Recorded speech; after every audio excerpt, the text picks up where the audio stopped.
Hello दोस्तों, आप लोग का स्वागत है हमारे इस नए वीडियो में। हम लोगों ने पिछले वीडियो में ईमेल के बारे में डिटेल से जाना था और उससे पहले वीडियो में fundamental of computer, development of computer, hardware, software, computer memory और ईमेल, यहाँ तक टॉपिक कंप्लीट हो चुका था।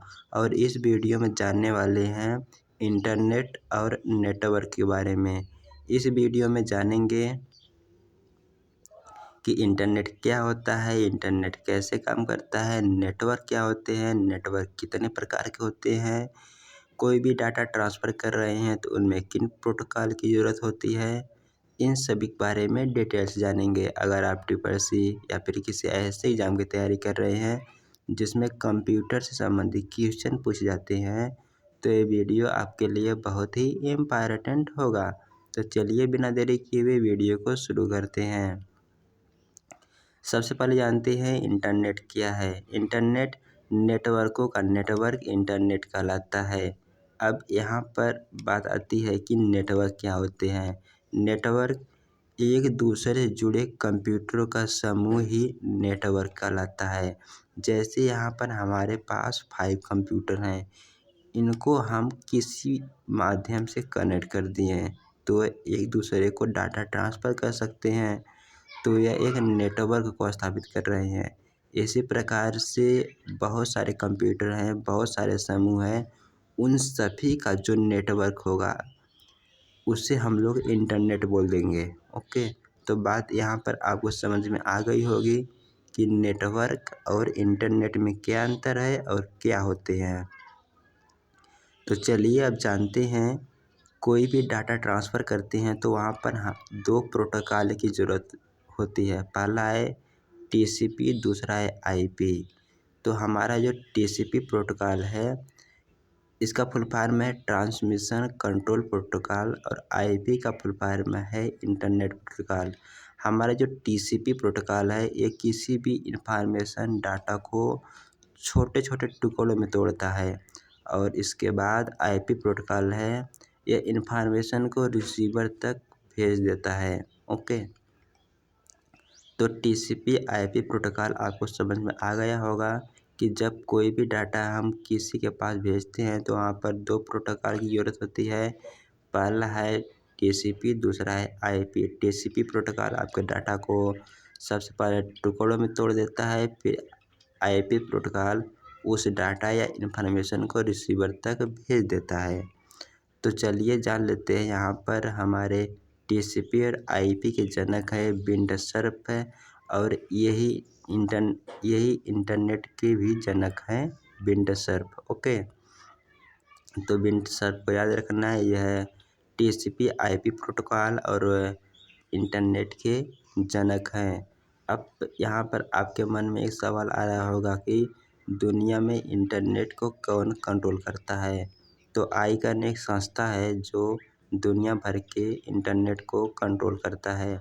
आईकन का फुल फॉर्म है internet corporation assigned name and numbers. ठीक है, तो इसका हेडक्वार्टर है लॉस एंजल्स। ठीक है, तो इसे याद रखना है। और यहाँ पर आपके मन में सवाल आ रहा है कि हमें यहाँ पर अपना इंटरनेट तो खुद ही बना सकते हैं। कंप्यूटर को आपस में जोड़ दिए तो वहाँ पर नेटवर्क स्थापित हो गया। इसी प्रकार से बहुत सारे कंप्यूटर को जोड़ने पर हमारा जो नेटवर्क होगा वह इंटरनेट हो जाएगा। तो इंटरनेट तो हम खुद ही बना सकते हैं।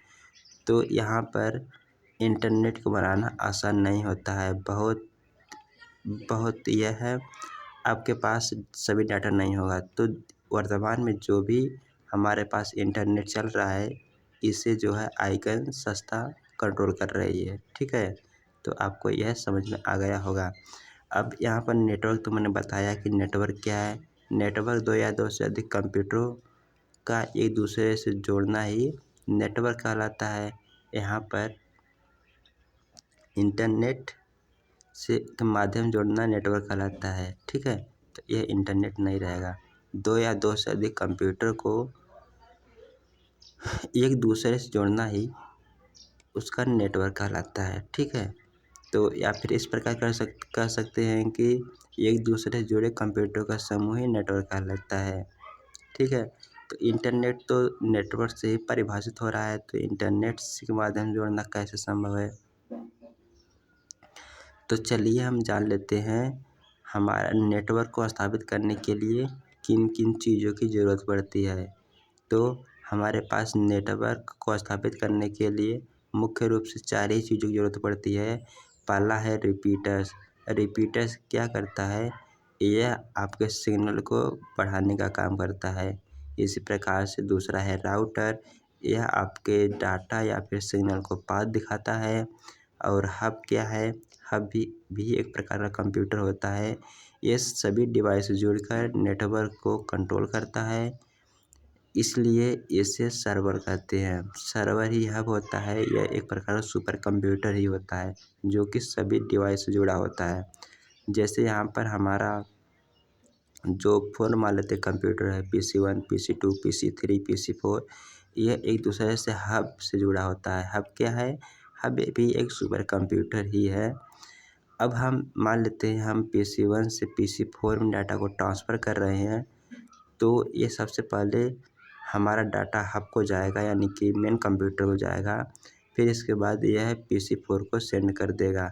ऐसा नहीं होता है कि डायरेक्ट PC4 पर चला है। ठीक है, और जो हमारे पास अंतरिक्ष में सैटेलाइट लगी होती हैं, वो भी हब का काम करती हैं। कैसे, हमारे पास कहीं एक स्टेशन है जहाँ पर डाटा भेजा जाता है सैटेलाइट पास। सैटेलाइट इस डाटा को जो बहुत दूर स्थित दूसरा कंप्यूटर है वहाँ पर भेज देता है। तो इन दोनों को कम्युनिकेट करने के लिए सैटेलाइट का भी यूज़ किया जाता है। ओके, तो सैटेलाइट भी एक प्रकार का सुपर कंप्यूटर है। तो चलिए हम देख लेते हैं हमारा चौथा है स्विच। स्विच क्या करता है, इन्फॉर्मेशन को टुकड़ों में तोड़ देता है। तो इस सिर्फ यही याद रखना है कि नेटवर्क को स्थापित करने के लिए हमें 4 चीज़ों की ज़रूरत पड़ती है। पहला है रिपीटर्स, दूसरा है राउटर्स, तीसरा है हब, चौथा है स्विच। ओके, तो चलिए अब जान लेते हैं नेटवर्क क्या होता है, नेटवर्क कितने प्रकार के होते हैं। तो मैंने ऊपर बताया ही है कि नेटवर्क क्या है। नेटवर्क एक दूसरे से जुड़े कंप्यूटरों का समूह ही नेटवर्क है। और नेटवर्क 4 प्रकार के होते हैं। पहला है पैन नेटवर्क। पैन नेटवर्क ये सबसे छोटा नेटवर्क होता है। इसका फुल फॉर्म है पर्सनल एरिया नेटवर्क। इसकी रेंज सिर्फ 20 या 30 मीटर तक होती है। जैसे ब्लूटूथ का नेटवर्क, हॉटस्पॉट का नेटवर्क, ये सभी पर्सनल एरिया नेटवर्क यानी पैन है। इसके बाद दूसरा आता है लोकल एरिया नेटवर्क। इसमें इसका रेंज 50 से 60 मीटर तक होता है। जैसे कोई ऑफिस है, कोई बिल्डिंग है, उस बिल्डिंग में जितने भी एक कंप्यूटर हैं आपस में जुड़े हुए हैं, तो यह लोकल एरिया नेटवर्क का निर्माण कर रहे हैं। या फिर ऑफिस है, कोई ऑफिस है, उसमें जितने कंप्यूटर हैं आपस में जुड़े हैं, तो वह लोकल एरिया नेटवर्क है। इसकी रेंज 50 से 60 मीटर तक होती है। इसके बाद तीसरा नेटवर्क आता है मेट्रोपोलिटन एरिया नेटवर्क। ये किसी सिटी को जोड़ता है। ठीक है, इसकी रेंज 10 किलोमीटर से 50 किलोमीटर तक होता है। इसके द्वारा शहर को जोड़ा जा सकता है। ठीक है, तो ये इसकी रेंज 10 से 50 किलोमीटर होती है, इतना याद रखना है। और यह किसी शहर को जोड़ता है। ठीक है, एग्जाम में पूछा जाता है कि इसका फुल फॉर्म पूछ लेगा, या फिर इसकी रेंज पूछ लेगा, या फिर नेटवर्क कितने प्रकार के होते हैं यह भी पूछ लेता है। ठीक है, हमारा चौथा है वैन, जिसका फुल फॉर्म है वाइड एरिया नेटवर्क है। यह किसी कंट्री और वर्ल्ड को जोड़ता है। ठीक है, ये सबसे बड़ा नेटवर्क होता है। यह 2G, 3G, 4G, 5G यह क्या है, नेटवर्क के जनरेशन हैं। जैसे यहाँ 2G 1991 में आया, 3G 2001 में आया, 4G 2009 में आया और 5G 2021 में चल ही रहा है। तो चलिए हम देख लेते हैं इससे संबंधित कुछ टर्म के बारे में। तो 1969 में अमेरिकी रक्षा विभाग ने एक यंत्र बनाया जिसे ARPANET कहा गया। और ARPANET ही इंटरनेट के विकास का आधार बना। तो सबसे पहला जो नेटवर्क स्थापित करने वाला ARPANET ही है, जो कि अमेरिका विभाग का एक रक्षा डिवाइस है। और ARPANET का फुल फॉर्म है advance research project agency network. 1989 में टिम बर्नर्स-ली ने www और HTML का विकास किया। ठीक है, तो टिम बर्नर्स-ली ने ही हमारे www और HTML के जनक हैं। ठीक है, तो यहाँ पर HTML क्या है? HTML द्वारा हम किसी भी वेब पेज का लेआउट डिजाइन करते हैं, जिसका फुल फॉर्म है हाइपरटेक्स्ट मार्कअप लैंग्वेज। किसी भी वेब पेज को डिजाइन करने के लिए HTML का प्रयोग होता है। तो मैंने ऊपर ही बता दिया, किसी भी लिंक पर क्लिक करने से जो पेज ओपन होता है उससे वेब पेज कहते हैं, ये आपको पता होगा। और www विश्व भर में कंप्यूटरों का जाल है। वर्ल्ड वाइड वेब क्या है? वर्ल्ड वाइड वेब विश्व भर में कंप्यूटरों का जाल ही हमारा www है, यानी कि वर्ल्ड वाइड वेब। अब इसके बाद जान लेते हैं URL क्या है। URL किसी भी वेबसाइट का एड्रेस होता है, जिसका फुल फॉर्म है यूनिफॉर्म रिसोर्स लोकेटर। किसी वेबसाइट का पता URL ही बताता है और वेब पेज पर एड्रेस प्रोवाइड कराता है। तो यहाँ पर हम लोगों ने जाना कि www क्या है? वर्ल्ड वाइड वेब यह एक प्रकार का नेटवर्क है जो विश्व भर में फैला कंप्यूटरों का जाल है। अब यहाँ पर वर्ल्ड वाइड वेब को कंट्रोल करने के लिए एक संस्था बनाई गई है, जिसका फुल फॉर्म है WWWC। ओके, जिसका फुल फॉर्म है वर्ल्ड वाइड वेब कंसोर्टियम। ठीक है, तो इसका शॉर्टकट में हम इस प्रकार लिख सकते हैं W3C या 3WC। अब यहाँ पर कभी कभी पूछ लेता है W4W लिखा है, तो इसका फुल फॉर्म है वर्ल्ड वाइड वेब वार्म। ठीक है, इससे भी याद रखना है। तो चलिए हम इंटरनेट पर जुड़े कुछ प्रोटोकॉल के बारे में देख लेते हैं। तो कोई भी डाटा हम ट्रांसफ़र करते हैं तो वहाँ पर कुछ प्रोटोकॉल की आवश्यकता होती है, तो उन प्रोटोकॉल के बारे में देख लेते हैं। तो यहाँ पर TCP/IP प्रोटोकॉल के बारे में मैंने जाना ही है कि TCP प्रोटोकॉल सबसे पहले डाटा को छोटे छोटे टुकड़ों में तोड़ता है, फिर IP प्रोटोकॉल या रिसीवर तक भेज देता है। इसके बाद एक और प्रोटोकॉल होता है जिसका नाम है HTTP प्रोटोकॉल। यह डाटा इन्फॉर्मेशन को फाइनली एक्सेस करता है और फाइल को ट्रांसफ़र कर देता है। अगर इसका फुल फॉर्म है हाइपर टेक्स्ट ट्रांसफ़र प्रोटोकॉल। ठीक है, तो अगर यहाँ पर हमारा HTTP द्वारा भेजा गया डाटा असुरक्षित होता है, तो उससे बचने के लिए हम लोग HTTPS का इस्तेमाल करते हैं। अगर यहाँ पर वेबसाइट में HTTPS है तो वह सिक्योर है, अन्यथा सिक्योर नहीं है, जिसका फुल फॉर्म है hyper text transfer protocol secure. आप कोई भी वेबसाइट ओपन करते होंगे तो सबसे पहले वहाँ पर PS लिखा होता है।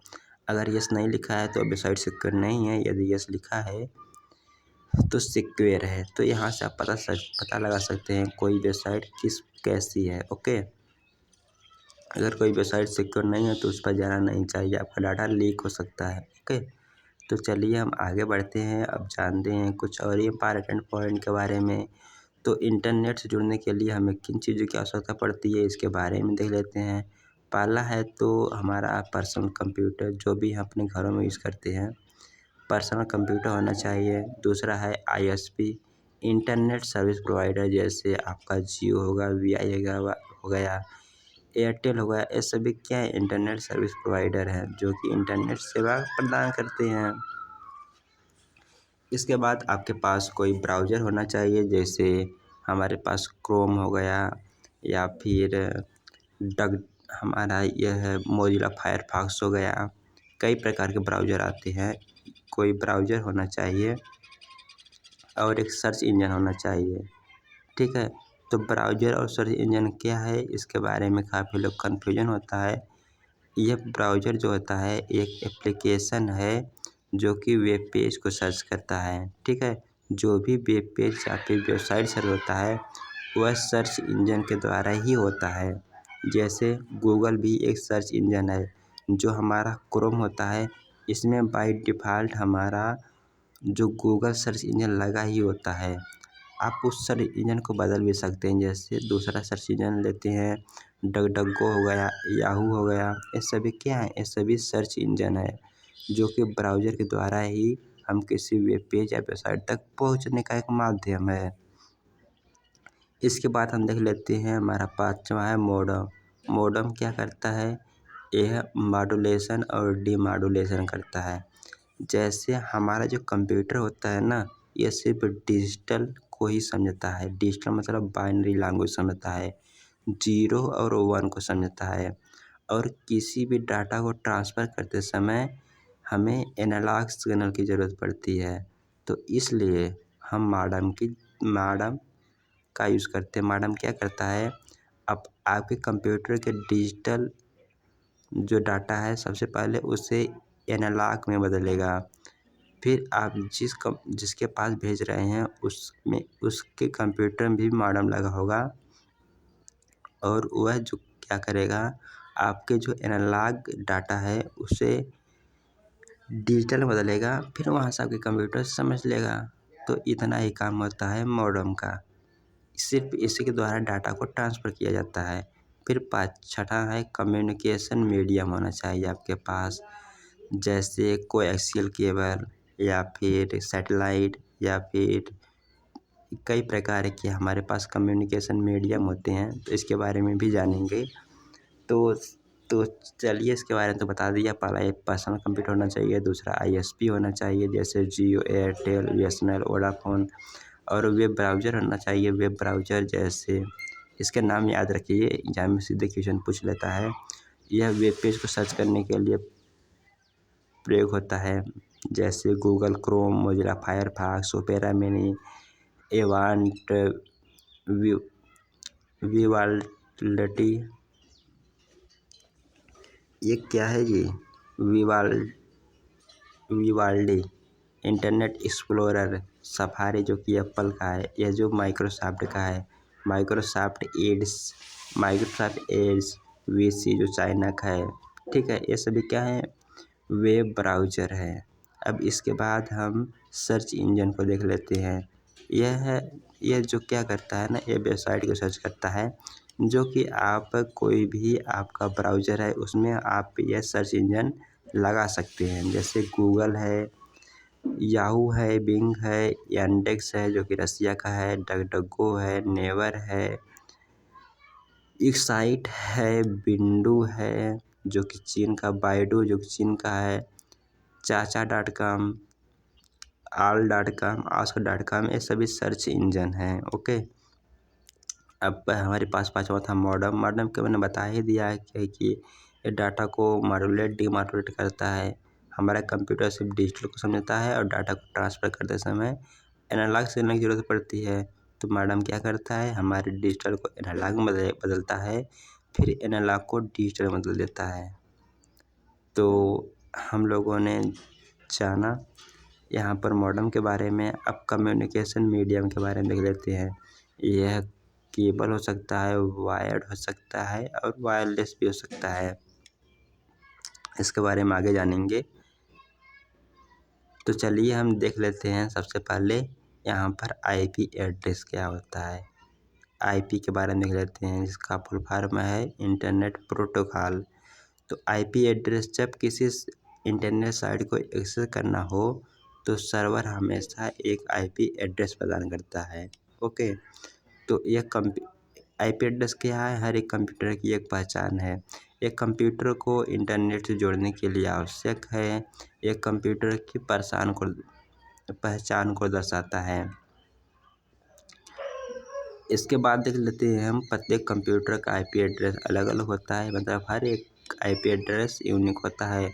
प्रत्येक IP एड्रेस 4 ऑक्टल में बटा होता है। जैसे इस प्रकार का है। पहले 2 ऑक्टल जो हमारे होते हैं ये नेटवर्क ID को बताते हैं। दूसरे 2 ऑक्टल हैं, यह है होस्ट ID यानी कंप्यूटर या यूजर को बताते हैं। तो हमारे पास आईपी एड्रेस दो प्रकार के होते हैं, पहला स्टैटिक आईपी एड्रेस, दूसरा है डायनेमिक आईपी एड्रेस। तो स्टैटिक आईपी एड्रेस क्या होता है, जो कभी नहीं बदलता है, और डायनेमिक आईपी एड्रेस ये बदल भी सकता है, ये बदलता रहता है। और आईपी एड्रेस के दो वर्जन होते हैं, पहला है IPv4, दूसरा है IPv6। इसका फुल फॉर्म है इंटरनेट प्रोटोकॉल वर्जन 4। यह 32 बिट का होता है और यहाँ पर हमेशा डॉट का प्रयोग करता है। यह जो हमारा डॉट का सिंबल होता है, यह इससे बटा होता है। और हमारा जो IPv6 प्रोटोकॉल है, यह 128 बीट का होता है और यह कॉलन से बटा होता है। ओके, यह कॉलन का प्रयोग करता है। तो यहाँ पर सिर्फ इतना याद रखना है, यहाँ पर उदाहरण में बताया गया है। और एक ऑक्टल बराबर 8 बिट है, तो यहाँ पर 8 ऑक्टल हैं, 4 ऑक्टल हैं तो 32 बिट हो ही गया। और हमारा जो आईपी एड्रेस होता है, इसमें जो नंबर होते हैं वह नंबर 0 से 255 तक होते हैं। याद रखना, एग्जाम में क्वेश्चन पूछ लेगा कि कौन सा इसमें आईपी एड्रेस वैलिड है, इनवैलिड है। जिसमें देखेंगे कि 255 ज़्यादा लिखा गया है तो वह हमारा इनवैलिड आईपी एड्रेस हो जाएगा। तो आईपी एड्रेस को याद रखने योग्य बनाने के लिए हम लोग DNS का प्रयोग करते हैं, जिसका फुल फॉर्म है डोमेन नेम सिस्टम। अब यह जो हमारा DNS है, यह आईपी एड्रेस को डोमेन नेम में बदल देता है। और कुछ डोमेन नेम को हम बता दे रहे हैं, जैसे सम डोमेन नेम, जैसे .org है तो यह किसी ऑर्गेनाइजेशन को दर्शाएगा। .gov है तो यह गवर्नमेंट की साइट है या फिर संस्था है। .com है तो कमर्शियल है। .co है तो कंपनी है। .edu है तो शैक्षणिक संस्था है। .net है नेटवर्क की संबंधित है। .job है तो सेवा प्रदान कर रहा है। .in है तो इंडिया की साइट है। ठीक है, तो इतना ही याद रखना है, एग्जाम में क्वेश्चन पूछ लेता है हमारा डोमेन नेम के बारे में। ठीक है, तो इंटरनेट पर इस्तेमाल लैंग्वेज, तो इसके बारे में तो हम आगे जानेंगे। और हम देख लेते हैं चैट के बारे में। चैट क्या होता है? चैट, इसको इंस्टेंट मैसेज यानी कि IM भी कहते हैं। इसके द्वारा किसी विशेष व्यक्ति या पूरे कंप्यूटर को सूचना भेजी जाती है। कुछ कंपनियां जो चैट प्रोवाइड करती हैं, सुविधा प्रदान करती हैं, जैसे व्हाट्सएप तो आप यूज़ किए होंगे, Facebook messenger, internet relay chat, line, Google talk, WeChat, stock. इसके बाद टेलीग्राम, ईमो, वाइबर, शेयर चैट, ये सभी क्या है, इंस्टेंट मैसेंजर है। अब इसके बाद चैट के बारे में इसका उदाहरण याद रखिए, सिर्फ विकल्प रूप में क्वेश्चन में आ जाएगा, क्वेश्चन में नहीं, मतलब क्वेश्चन में एग्जाम में आ जाएगा। इसके बाद आपको यहाँ पर वीडियो कॉन्फ्रेंसिंग के बारे में जानना है। वीडियो कॉन्फ्रेंसिंग जो है, यह वीडियो के माध्यम चैट या मीटिंग होती है। और कुछ कंपनियां हैं जो कि वीडियो कॉन्फ्रेंसिंग प्रोवाइड करती हैं, जैसे गूगल DUO, स्काइप, हमारा Viber, FaceTime, Google Hangout, WebEx, Microsoft Team, Zoom, GoToMeeting, Adobe Connect, ये सभी के जो है वीडियो कॉन्फ्रेंसिंग की सुविधा देती हैं। अब ई-बैंकिंग के बारे में देख लेते हैं। इंटरनेट पर रहे हैं तो ये इलेक्ट्रॉनिक बैंकिंग के बारे में जानना ज़रूरी है। तो ई-बैंकिंग का फुल फॉर्म है इलेक्ट्रॉनिक बैंकिंग, मतलब कि इंटरनेट के द्वारा ही बैंकिंग होती है। तात्पर्य यह है कि इंटरनेट के माध्यम से बैंकिंग। तो हम लोग ई बैंकिंग 3 प्रकार से करते हैं। पहला है नेफ्ट, दूसरा है RTGS, तीसरा है IMPS। तो चलिए इन तीनों के बारे में देख लेते हैं। तो इसका फुल फॉर्म तो सबसे पहले आपको पता होना चाहिए, जिसका फुल फॉर्म है नेशनल इलेक्ट्रॉनिक फंड ट्रांसफ़र। हमारा जो इसमें है, इसमें हम लोग 1 रुपये से लेकर 9 लिमिट तक फंड को ट्रांसफ़र कर सकते हैं। ठीक है, अब इसके बाद दूसरा आता है RTGS, जिसका फुल फॉर्म है रियल टाइम ग्राहक सेटलमेंट। इसमें 2 लाख से नो लिमिट, यानी कितना भी पैसा भेज सकते हैं। इसके बाद तीसरा आता है IMPS, जिसका फुल फॉर्म है इमीडिएट मोबाइल पेमेंट सर्विस। जैसे पेटीएम, फ़ोनपे, गूगल, इसमें हम लोग 1 रुपये से 2 लाख के बीच में फंड को ट्रांसफ़र कर सकते हैं। तो ई बैंकिंग आपको याद रखना है। ई बैंकिंग मतलब कि इंटरनेट के माध्यम से बैंकिंग, जो कि 3 प्रकार से होता है। पहला है नेफ्ट, दूसरा है RTGS, तीसरा है IMPS। और इसमें जितना पैसा ट्रांसफ़र कर दे रहे हैं, इसे भी याद रखना है। जैसे यहाँ पर नेफ्ट में हम लोग 1 रुपये से नो लिमिट तक भेज सकते हैं। RTGS में 2 लाख से एबव को भेजते हैं। और ये IMPS में 1 लाख से 2 लाख तक ही 1 रुपये से 2 लाख तक ही भेज सकते हैं। तो चलिए हम आगे अब बढ़ते हैं, जानते हैं ब्रॉडबैंड के बारे में। ओके, जिसका फुल फॉर्म है ब्रॉडबैंड विथ होता है। ओके, यह क्या कहता है? यह एक हाई स्पीड इंटरनेट कनेक्शन होता है जिसमें DSL का प्रयोग किया जाता है, मतलब डिजिटल सब्सक्राइब लाइन। इसके बाद हम जान लेते हैं वाईफाई के बारे में, जिसका फुल फॉर्म है वायरलेस फिडेलिटी। यह ब्रॉडबैंड की स्पीड कनेक्शन बढ़ाने पर प्रभावित नहीं होता। ओके, तो वाईफाई है, ब्रॉडबैंड की स्पीड कितना भी बढ़ाइए, यह जो है प्रभावित नहीं होगा। अब इसके बाद परंतु वाईफाई गति पर प्रभाव डालता है, तो यह भी पता ही होना चाहिए। ब्रॉडबैंड एक ज़्यादा सिक्योर कनेक्शन होता है, वाईफाई सिक्योर नहीं होता है। इसे याद रखना है कि ब्रॉडबैंड जो हमारा है ये ज़्यादा सिक्योर होता है, वाईफाई सिक्योर नहीं होता है। अब इसके बाद हम लोग VPN के बारे में देख लेते हैं, जिसका फुल फॉर्म है वर्चुअल प्राइवेट नेटवर्क। यह नेटवर्क को सिक्योरिटी देता है। ये सबसे पहला VPN 1996 में माइक्रोसॉफ्ट ने बनाया था। और इसके बाद हॉटस्पॉट के बारे में देख लेते हैं। यह एक स्पेसिफिक लोकेशन के लिए हॉटस्पॉट प्रयोग होता है, जो WLAN पर कार्य करती है, मतलब वायरलेस लोकल एरिया नेटवर्क पर काम करता है। हमारे जो हॉटस्पॉट तो आप यूज किए होंगे। तो ऊपर जो हम लोगों ने पढ़ा था कि कम्युनिकेशन मीडियम किसी नेटवर्क को स्थापित करने के लिए, ऊपर हम लोगों ने पढ़ा था, दिखा दे रहे हैं यहाँ पर, कम्युनिकेशन मीडियम किसी भी नेटवर्क को स्थापित करने के लिए। और इसके बारे में देख लेते हैं।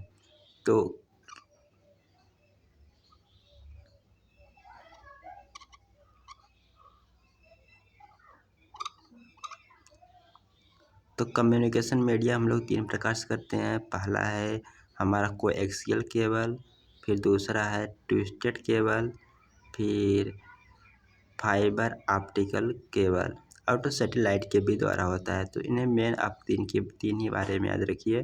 तो जो हमारा कोएक्सियल केबल है, इसके बीच में एक कापर लगा होता है, जिसकी जो मोटाई होती है 2.25 इंच होता है, पतला होता है इतना, और यह 185 मीटर तक हो सकता है। इसके बाद यह डिजिटल तथा एनालॉग सिग्नल दोनों को ट्रांसफ़र करता है, यानी कि दोनों को भेज सकता है। और यह जो केबल है ये 0.5 इंच से 500 मीटर तक हो सकता है। इस प्रकार हमारा दूसरा केबल है ट्विस्टेड केबल। इसमें भी कापर लगा होता है। यह जो है 2 कापर आपस में एक दूसरे से ट्विस्टेड, यानी कि जोड़ कर बनाए जाते हैं, एक दूसरे के ऊपर होते हैं। ये सबसे अच्छा केबल होता है। इसके बाद हमारा जो फाइबर ऑप्टिकल केबल होता है, इसमें जो है ना, इसमें जो है पूर्ण आंतरिक परावर्तन प्रयोग किया जाता है। जैसे यह कोर है, एक क्लोटिंग के बाद है, इसके बाद बफर या जैकेट होता है, इसमें प्रकाशित तंतु लगा होता है।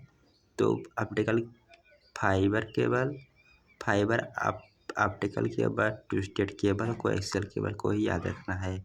ठीक है, तो यहाँ पर हमारा इंटरनेट चैप्टर हुआ कंप्लीट। और आगे आने वाले चैप्टर में जानेंगे कंप्यूटर लैंग्वेज के बारे में। तो दोस्तों आज के लिए इतना ही, मिलते हैं अगले वीडियो में यदि वीडियो पसंद आई है तो अपने फ्रेंड के साथ भी शेयर कीजिए। आज के लिए इतना ही। Bye bye.